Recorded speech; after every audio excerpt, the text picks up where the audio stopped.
স্বাগতম বন্ধুরা। পৃথিবীতে অনেক ধরনের ভয়ঙ্কর সাপ রয়েছে, কিন্তু রাসেল ভাইপার আর ব্ল্যাক মাম্বা দুটি হচ্ছে সবচেয়ে মারাত্মক। আজ আমরা এই দুটি সাপের মধ্যেই তুলনা করব, তাদের বৈশিষ্ট্য, শিকার পদ্ধতি, বিষের প্রভাব এবং মানবদেহে তাদের আক্রমণের ফলে যা ঘটে সেই সব কিছু নিয়ে আলোচনা করব। তাই ভিডিওটি শেষ পর্যন্ত দেখতে থাকুন, আর চ্যানেলে নতুন হলে চ্যানেলটি অবশ্যই সাবস্ক্রাইব করে ফেলুন। বন্ধুরা, প্রথমেই চলুন রাসেল ভাইপারের পরিচিতি জেনে আসি। রাসেল ভাইপার, যার বৈজ্ঞানিক নাম টাবোয়া রাসেল, এটি একটি প্রচণ্ড বিষধর সাপ। এদের মূলত ভারত, শ্রীলঙ্কা, বাংলাদেশ, নেপাল, মায়ানমার, থাইল্যান্ড ও ইন্দোনেশিয়াতে পাওয়া যায়। রাসেল ভাইপার গড়ে 4 থেকে 5 ফুট পর্যন্ত লম্বা হয়, তবে কখনো কখনো 6 ফুট পর্যন্ত লম্বা হতে পারে। এদের শরীরের উপর খয়েরি রঙের ব্যাকগ্রাউন্ডে স্পষ্ট গোলাকার ছাপ থাকে। এরা সাধারণত রাতে সক্রিয় থাকে এবং মাটিতে বা পাতার নিচে লুকিয়ে থাকে, তবে বিপদের সময় আত্মমারাত্মক হয়ে উঠতে পারে। রাসেল ভাইপারের বিষ প্রোটিন সমৃদ্ধ, যা রক্তের কোষ ভেঙে দেয় এবং রক্তক্ষরণ ঘটায়। এর কামড়ের ফলে শিকার দ্রুত অসুস্থ হয়ে পড়ে এবং দ্রুত চিকিৎসা না করালে মৃত্যুও হতে পারে। এবার চলুন পরিচিত হই আফ্রিকার অন্যতম ভয়ঙ্কর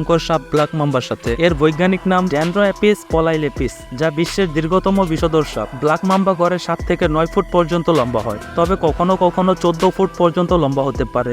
এর রং সাধারণত ধূসর ও বাদামি হয়, আর নামের সাথে ব্ল্যাক যুক্ত হওয়ার মূল কারণ হলো মুখের অভ্যন্তরীণ অংশই মূলত কালো। ব্ল্যাক মাম্বা খুবই দ্রুত গতি সম্পন্ন সাপ, যা ঘন্টায় 12 মাইল পর্যন্ত চলতে পারে। এরা সাধারণত গাছ ও ঝোপঝাড়ে বসবাস করে এবং অত্যন্ত চঞ্চল ও আত্মমনাত্মক। ব্ল্যাক মাম্বার বিষ নিউরোটক্সিক সমৃদ্ধ, যা স্নায়ুতন্ত্রকে আক্রমণ করে এবং দ্রুত প্যারালাইসিস ও মৃত্যুর কারণ হতে পারে।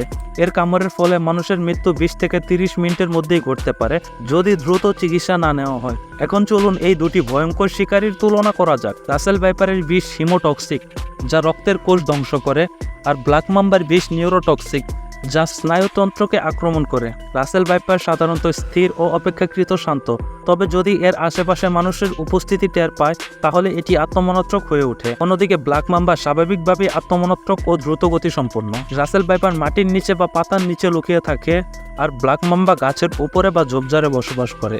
এই সাপের বিষাক্ততা ও আত্মমারাত্মক আচরণ দেখিয়ে দেয় যে এদের সাথে সচেতনভাবে আচরণ করা খুবই জরুরি।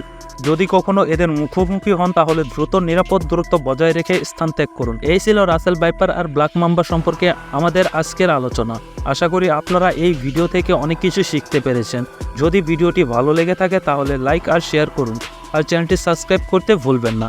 এছাড়াও আপনাদের কোনো প্রশ্ন বা মন্তব্য থাকলে নিচে কমেন্টে জানান। আবার দেখা হবে নতুন আরও একটি ভিডিওতে।